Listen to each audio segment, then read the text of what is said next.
At the feast of Thanksgiving, my sister rose with fervor and proclaimed, "We have cast our votes, and thou art no longer of our kin." All voices rose in joyous acclaim. I did chuckle gently and replied, "Then I suppose this shall not be of use to thee." Upon the table, I did set a folder with care. Upon the unsealing of the object, a cry of terror did escape her lips. Before we partake in the carving of the fowl, Natalie did declare, rising from her seat with that self-satisfied, practiced grin of hers, "There is a matter of import we must address." All fell into a hushed silence. Utensils didst halt in their ascent. Mine innards did twist, for I recognized that cadence well. It was the very same countenance she donned when she ensnared me in the web of punishment at the tender age of 14 for a revelry to which I was not even a participant. "We did convene as a family," she continued, surveying the assembly with the grace and poise of one poised for a grand coronation. "And thus we have resolved, thou art no longer of our kin." Hark! A hush descends. Then a resounding cheer. Exulting. Mine own cousin Laura did applaud with fervor, as though she were amidst a grand concert. Uncle Mitch did lift his chalice of wine, offering a toast with fervor. Lo, even my progenitor, my very own mother, didst chuckle and proclaim, "Verily, someone must needs utter it." There I remained, ensnared in stillness, my gaze fixed upon the dish before me.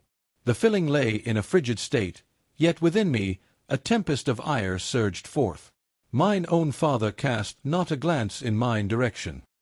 He took a modest draught of his ale and murmured, "'Tis likely for the betterment of all." "Verily," I exclaimed, as I did gently withdraw my chair with great deliberation. "Pray tell, didst thou truly engage in such practice for this performance?" Natalie didst beam with greater delight. "Thou hast been a source of poison for many a year. At last, we have ceased our charade." "Thou art not of kin," my mother declared, extending her hand toward the cranberry sauce as if we were merely conversing about the elements. "It is agreed by all." I cast mine eyes about. Silence reigned supreme, as none dared to voice their thoughts. Not a single soul. "Well said," I uttered softly. Then I did delve into my satchel. As I had surmised, this event did unfold. Thus, I procured a substantial tome, laying it with care upon the table's heart. The sound it made, a resounding thunk, did pierce the merriment that filled the air. Natalie didst blink. "What dost thou behold?" I didst smile, reclined in mine chair, and crossed mine arms with a sense of contentment. "Pray, why dost thou not seek the answer?" With swift hands, she seized the object and tore it asunder, her lips already contorted into that sly, mocking grin she donned whenever she fancied herself triumphant. Then she did turn the first page, and her smile did fade away. Her visage grew wan. Her gaze traversed the subsequent leaf. And the following. Then did she let forth a cry most piercing. I did indeed let forth a most fervent cry. As a cry that chills the very marrow, akin to the shrieks found in tales of terror. Her chair didst crash behind her as she sprang upright, slamming the folder shut as though it had seared her very hands. "Thou art a fiend!" she exclaimed. "Thou hast erred, most peculiar knave." Gasps resounded throughout the gathering. Joel, her lord and husband, did seize the folder and didst open it forthwith. Then did his jaw descend in astonishment. He cast his gaze upon me. "Is this perchance?" I didst nod but once. "Verily," I proclaimed, "all is indeed true. Each utterance, each parchment of account, each captured visage." The table fell into a profound hush. In the stillness, a fork did softly clink within the confines of the kitchen.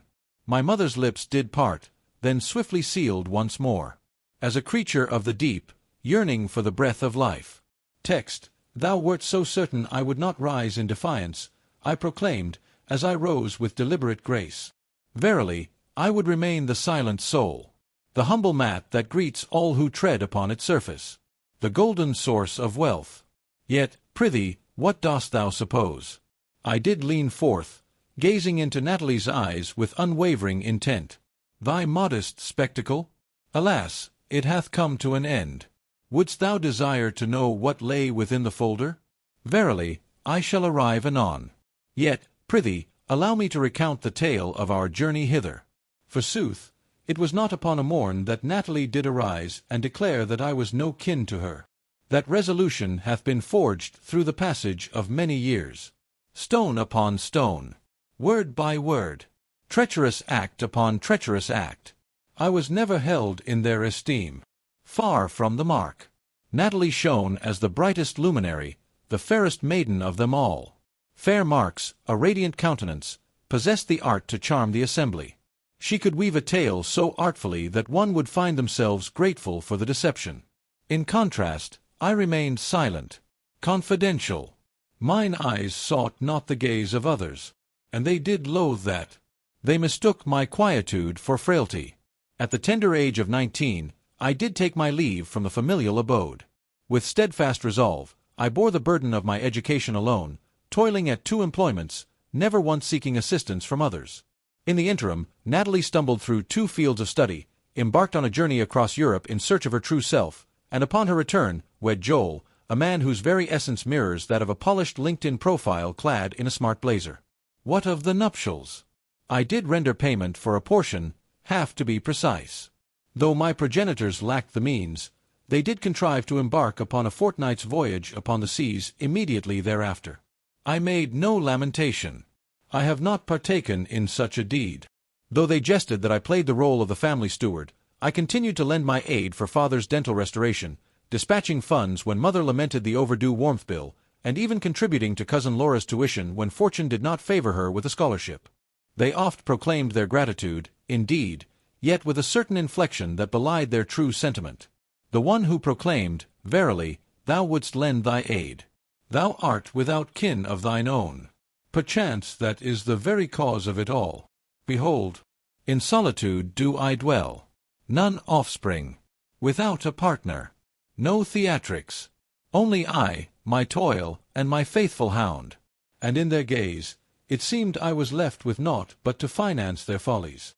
Natalie, in particular, regarded me as her own steadfast guardian against misfortune. Upon the unfortunate news of Joel's employment demise, she didst reach out to me forthwith. Merely a trifling sum of credit.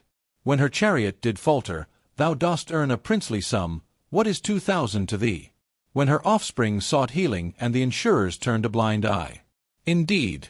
Pray, who did she summon forth? In every instance, I lent my aid. Forevermore. Forsooth, I convinced mine own self that it was kinship that bound us. Yet assistance morphed into a burden of duty, and then into anticipation, and then into request. It began as a mere whisper. Witty jests delivered with a subtle sting at the evening repast. Alas! Hast thou brought forth the nectar of the vine? How fortunate it is to possess the means to indulge in fine vintages. Verily, thou art most prompt in thy arrival. Thou art free from the burdens of progeny. Oh, how I long to toil through the night, evading the presence of my spouse. Then it didst grow more foul. Thou art most frigid. Perchance this be the reason thou art still solitary. Thou dost not comprehend the true weight of distress. Thou art devoid of a true existence. Thou art but a vessel of bitterness, lamenting that none doth seek thy presence. Yet, they did indeed require my presence. Perpetually, monetarily, softly and with gentle grace, within the confines of secrecy. And then forth appeared the words upon the page. O fair Natalie, good sir or madam, might thou lend thy name to support a humble request for a loan to nurture a fledgling enterprise? Joel and I do aspire to embark upon the noble venture of establishing a café dedicated to the art of wellness. Thou art I. Nay, fair Natalie. Verily, what marvel is this? Verily. Then fell the hush. Lo, it hath been 3 moons since that time. Since that fateful moment, I have been met with naught but a frigid reception. Mother hath ceased her calls. Father did respond with but a single word. Alas, I found myself unbidden to the recent gathering of kin, left to ponder in solitude. Alas, Natalie hath cast me aside on the realm of social media, following her proclamation of severing ties with those deemed toxic. Yet I did not linger in despondency. Instead, I commenced the gathering of records. Veritable accounts. Lo, I maintain chronicles. monetary transference through the banking system, epistles, images captured from the display, chronicles of time. Verily, I possess wisdom and discernment. In the span of 5 years past, I have bestowed upon my kin the sum of over $78,000, a token of my affection and support to various members of my family. 78,000 ducats. 8,000 ducats for Joel's restoration. $2,300 for the urgent dental care of Natalie, which revealed itself to be but a choice of decorative veneers.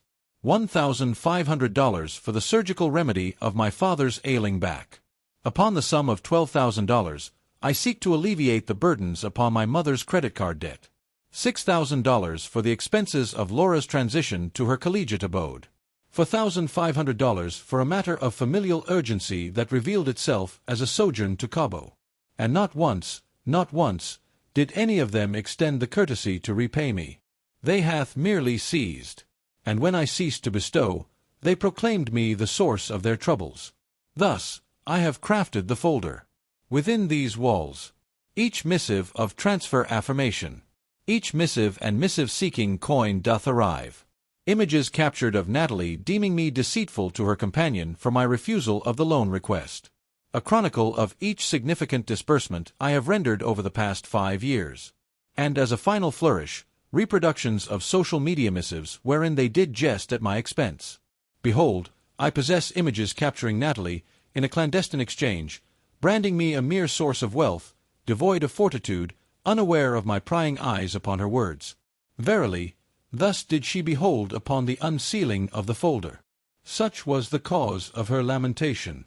Forsooth, Natalie was not merely laid bare. She was unravelled, detail by detail, verse by verse, folio by folio, whilst the remainder of the kin did come to grasp the weight of their actions. Mine mother appeared as though she might succumb to a swoon. "Good Sir Joel?" He gazed upon the inscription that proclaimed $4,200 to settle Natalie's credit card, employed at an inn in Santa Monica with a certain Alyssa, and could only utter, "What is this?" I made no reply. I was not compelled to do so. Forsooth, in this moment most rare, I found myself not in the posture of defense. I did but unveil the verity before their eyes. Thou didst maintain chronicles. At last, my mother spoke, her voice trembling with emotion. Of all that doth exist, I didst turn to her, serene as the stillest night. Thou hast ne'er recalled. Thus, it was requisite for one to undertake the task. Natalie remained upright, her complexion ashen, her hands balled into tight fists at her sides. Her gaze flitted from Joel to me, then to the folder. "This is a transgression," she exclaimed with fervor. "Thou hadst no claim to do so. Is it not so?" Thus did I rise, with measured grace. Thou didst stand before this entire kin, and proclaimed me not of thine own blood. All didst applaud. And now thou art vexed that I did come equipped. With a deft motion, Joel turned yet another leaf in the folder. "What tidings dost thou bring of Santa Monica?" he inquired, his tone strained. Natalie's gaze did dart swiftly in his direction. "Pray, do not commence. Pray, who is this Alyssa of whom thou dost speak?" He did persist. "Pray tell, what business hadst thou at an inn for 3 nights, charged to mine own credit?" Her silence spoke with a volume surpassing any reply. "Hold thy peace," my mother interjected, raising her hands in a gesture of pause. "Pray, let us all find tranquillity and embrace reason in our discourse. Verily, I did declare. Let us be of sound mind and fair judgment. Pray, let us discourse upon the moment thou didst label me a parasite whilst thou didst deposit the coin I had dispatched to thee. She didst blink. Such injustice dost not sit well upon the heart. We found ourselves beset by great tribulations. Nay, I did lose my temper. Thou wert beset by great tribulation, and I did rescue thee from thine plight. Each and every one. Alone, yet not lonely. Upon the passage of moments. And the one occasion I utter a refusal? Lo, in an instant, I find myself cast as the foe.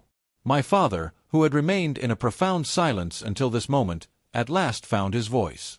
"Thou art magnifying this matter beyond its true measure." I didst turn to him, and mine voice didst lower. Thou hast permitted this torment to befall me for countless years. Thou wert aware. Thou didst behold it. Thou hast heard it. And thou didst permit it to unfold, for it was simpler than confronting them with courage. He did not refute the claim. Natalie did strike her hand upon the table with great fervor. Thou art but a vessel of bitterness, for none doth seek thy presence any longer. Alas, it is not so. I spake with a chill demeanor. I bear no resentment. My resolve hath reached its end. She emitted a mirthless chuckle. Thou art most wretched. Art thou aware of how theatrical this all doth appear? Shall one bring a folder to print the captured images upon thy screen? Dost thou believe this renders thee the wronged party? Thou art but revealing thyself as one who doth crave dominion over all. Thou dost merely demonstrate, I declared, that thy concern for me was but a fleeting shadow, present only whilst I did bear the weight of thine expenses. Thou shalt not don the guise of the martyr, she exclaimed with fervor. Thou hast made the noble choice to lend thy aid. Thou needst not have done so. And yet, in some manner, I declared, advancing apace, thou didst anticipate it. Upon each and every occasion, until such time as it ceased to be of aid. It was a solemn obligation. And when I did cease, thou didst cast me aside. Mine voice did falter, not from sorrow but from ire. Thou didst not desire a brother. Thou didst desire a purse with limbs. Lo! Joel arose, clutching the folder with purpose. Is this verily true? He inquired, casting his gaze upon Natalie. All of this, indeed. Natalie gazed upon him, and in that moment she found herself bereft of a retort. Let not false tears be shed. No diversion. Only a hush prevails. Thou hast deceived me, he proclaimed, concerning the establishment of lodging, concerning the coinage, regarding the individual in question. Thou hast rendered him as if he were touched by madness. I was compelled to do so. She did burst forth with fervor. He didst conspire to turn all hearts against me. I was not, I did declare. Text thou hast accomplished this feat all on thine own. Silence enveloped the chamber once more. Then my mother did lean forth and made another attempt. Her voice did gently soften. Pray, lend thine ear, dear heart. Perchance we have acted with undue fervor.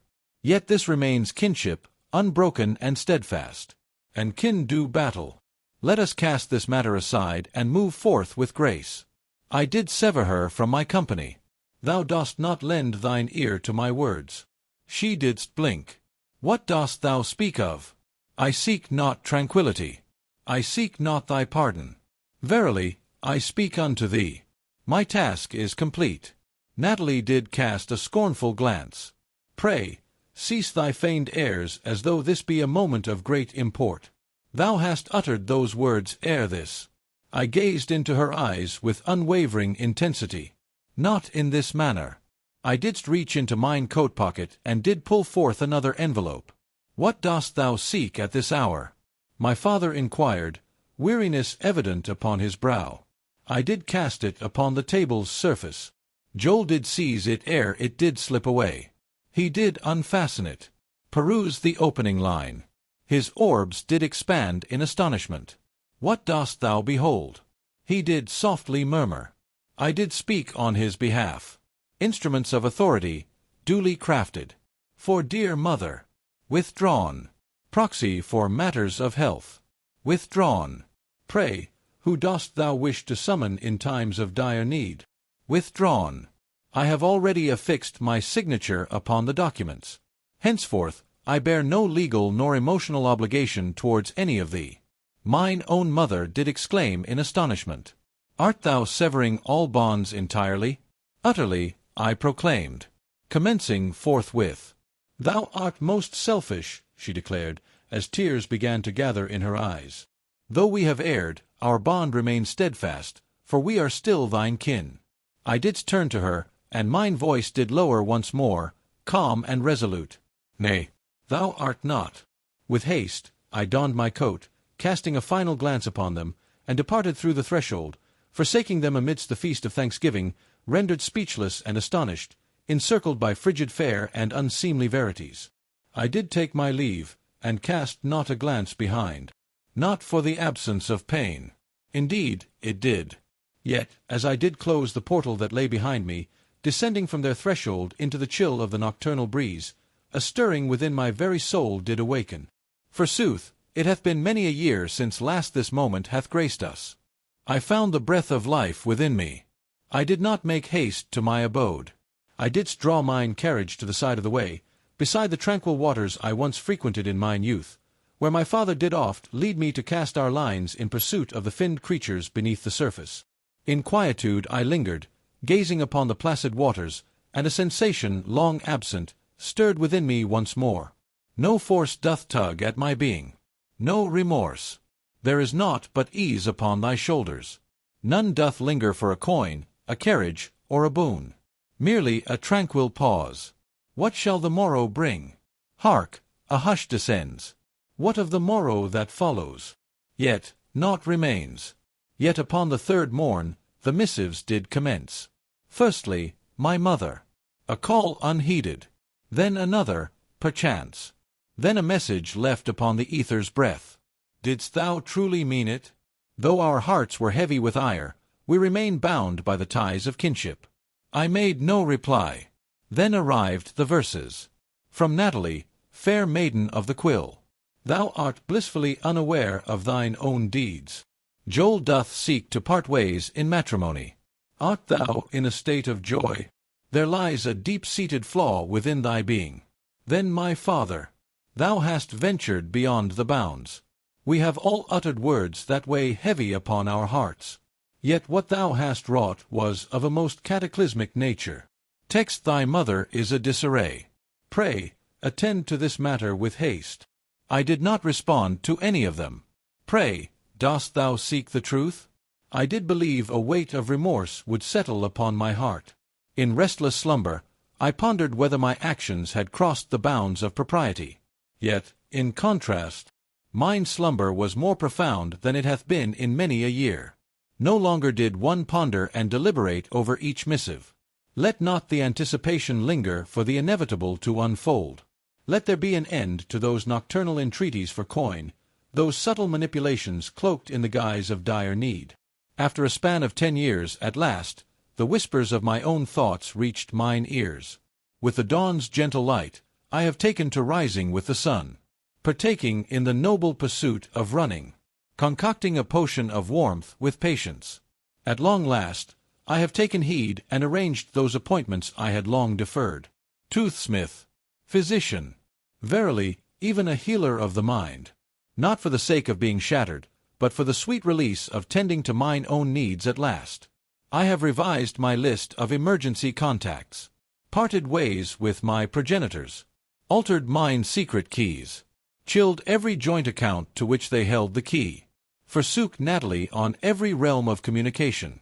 The quest for vengeance had faded into the shadows. It was a matter of resolution. A fortnight hence the feast of gratitude, a missive did arrive from Laura, my kinswoman, who did applaud when the fateful decision cast me aside. Verily, I was unaware that thou didst cover the cost of mine education. Pray forgive me. I didst follow the throng. Text thou wert ever the one who truly lent aid. I chose to remain silent, yet I did peruse it. Twain. Then lo! A most unexpected missive from Joel doth arrive. I have duly submitted the documents. All matters contained within that folder have been duly examined and found satisfactory. She hath betrayed trust, falsehood, deceived. Neither thou nor I stand alone in this plight. He did append. Thou hast acted with wisdom and virtue. Had I but taken my leave ere now. Such a turn of events was not anticipated by me. Yet it did alight upon the ground.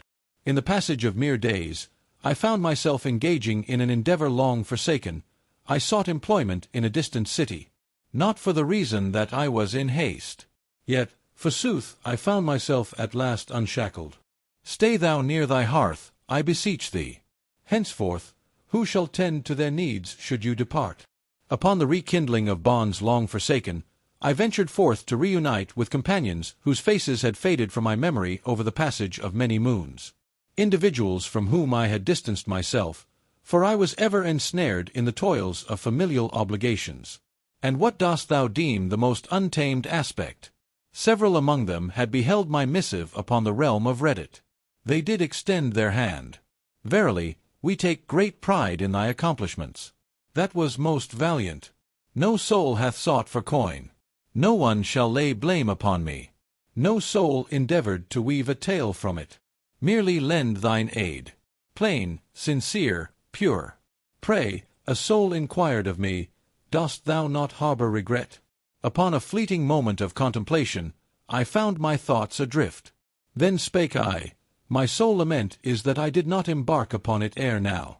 I believed that was the final curtain. Verily, in a manner most true, it was indeed so. Yet with souls such as theirs, naught ever concludes with grace, particularly when they begin to perceive the weight of thy departure. The initial weeks following the Feast of Thanks were marked by a serene stillness. Fairly, hauntingly still. No summons hath been made. No remorse. Verily, tranquillity. Until the festive season doth arrive. Upon the 22nd day of December, a missive did arrive from my mother. Merely an image. In yonder chamber of repose, adorned with stockings hung with care, a tree, though but partially bedecked, stands proud and central, whilst a vast void lies before it, where gifts of joy would typically be amassed. It doth not feel as it once did in thy absence, the caption proclaimed. Ellie doth persist in her inquiries as to why uncle shall not grace us with his presence this year. Mine eyes beheld it for an age unending. Neither regret nor remorse shall I express. There is no claim to possession. Merely the same artful guise of persuasion. Behold the consequence of thine actions. Behold the heart that dost suffer thy cruelty. I made no response. On the 23rd day of December, fair Natalie did attempt to place a call. I allowed it to resound forth. Then forth she dispatched a missive. Verily, I acknowledge my missteps. Yet, thou needst not cast blame upon all. Pray, do visit for the sake of dear Ellie. She doth long for thy presence. In but 2 fleeting minutes hence. Moreover, the parental figures find themselves in arrears concerning their dwelling's financial obligations. Though thou mayest care not any longer, the bank did summon me this day. I deemed it prudent to share this tidbit with thee. Lo, there it stood. The request. Ever shrouded in a veil of remorse, perpetually cloaked in feigned tenderness. Yet, it did conclude in a manner most familiar, with a plea uttered forth. I hath severed the connection with that number. Upon the eve of the 24th day of December. Yet another passage. This missive doth come from my father. Thou hast conveyed thy meaning with clarity. We comprehend it well. Yet, verily, enough hath been enough. Assistance is sought in our hour of need. We remain of thine own kin. On that eve, I found myself in solitude beside the flickering hearth, a goblet of wine in hand. I cast mine eyes about my humble abode. Not a single tree doth stand. Silence reigns supreme. Alone I stand, accompanied solely by the stillness that many foretold would be my undoing, and for the inaugural occasion in my existence. Grateful was I for that hush that enveloped the air. Yet, the tale did not conclude thus. In the bleak midwinter's grasp, the month of January doth unfold. A summons did arrive from a number most unfamiliar to mine ears. I didst take it up out of habit. Pray, dost thou inquire if this be Daniel? A voice of a man inquired. Indeed. Who doth summon me? Mark, he did declare, is my name. I come bearing tidings from thy father. He did declare that thou art the chief executor of the family trust. I stood still, as if time itself had ceased to flow. 2 moons past, I did rescind that part, I declared. It was decreed by the family's legal counsel. My name is absent from all things. The gentleman didst pause. I perceive. Your sire conveyed that he could not contact thee directly, and hath bid me seek alternatives. Lo, yonder. In a quandary most perplexing. Verily, they were indeed. Natalie and my progenitors found themselves bereft of alternatives. The machine of coin dispensation stood silent and unyielding, its doors barred to those in need of currency. The safeguard hath vanished. Now they sought to unleash their imaginative spirits. I did sever the connection, leaving naught but silence in my wake. Yet, the ultimate burden did arrive in the month of February.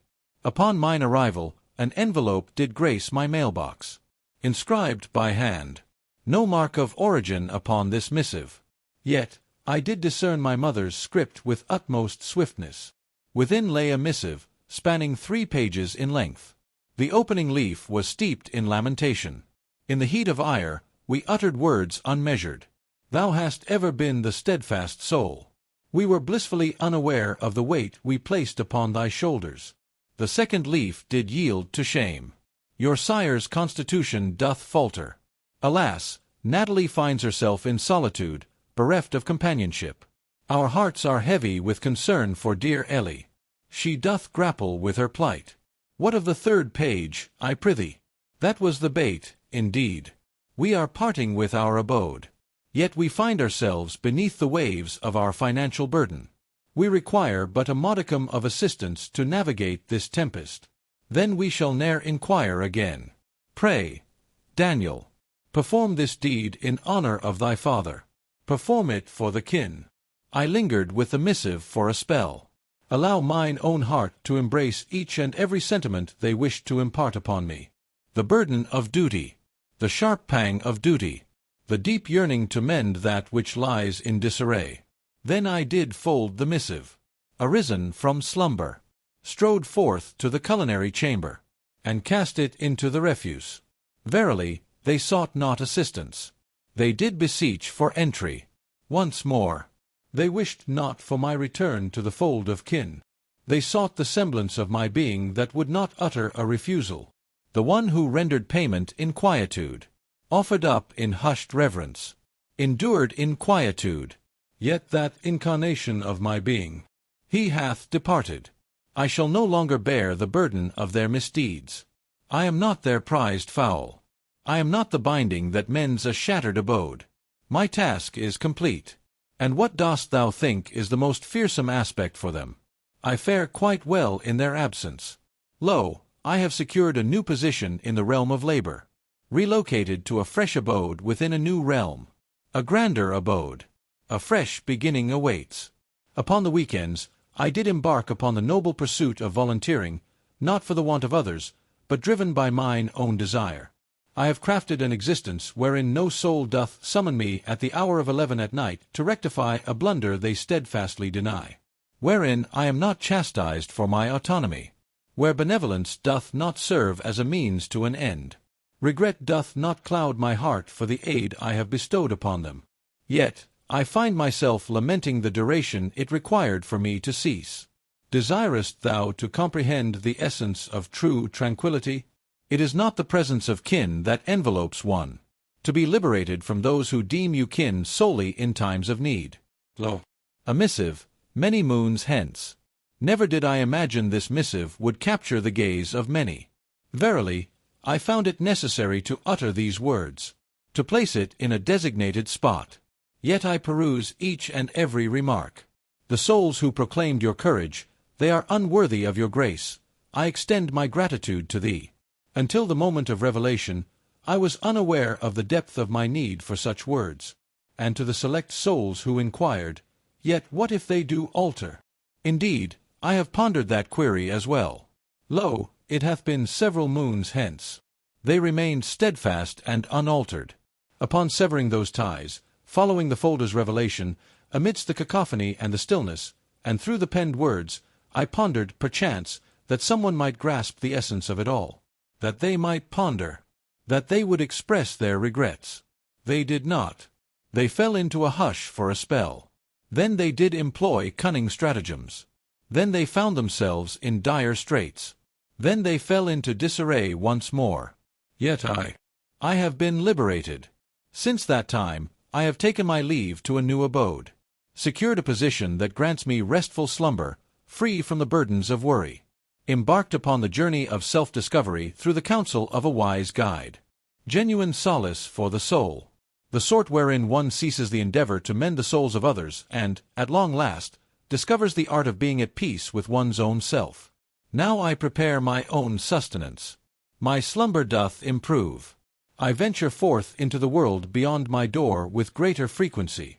I do not waver when the device doth vibrate. Verily, there are moments when my thoughts do wander to Ellie, concerning the lessons imparted unto her, concerning the notions she shall come to regard as customary. Yet I am also aware of this truth. I stood as a testament to one who at last declared, I have had my fill. Not long past, I received yet another missive, inscribed by hand, from mine own mother. It was but 3 words. We remain united as kin. Without context, one finds oneself adrift in a sea of uncertainty.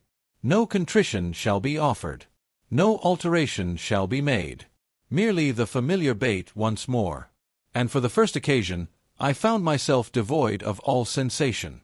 Let not wrath take hold. Let not sorrow dwell within thy heart. Verily, naught but emptiness. I cast it aside and prepared the evening repast. Thus, I find myself returned to this place once more. Forsooth, this abode hath bestowed upon me a clarity most unforeseen.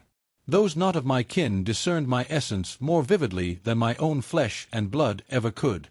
Pray, allow me to pose a query. Did I act with wisdom and virtue? Severing their ties, letting go of the burden, to utter a refusal, and with purpose profound. Did I exhibit an excess of chilliness? Or had I at last reached the end of my tether, weary of being the sole architect of our fragile tapestry? Verily, I find myself in a state of uncertainty. Yet, I am certain of this truth. For the first time in my existence, I find myself not merely enduring. To be alive, I find myself in the throes of existence. Gratitude for thy perusal. Ever attentive to the whispers of the world.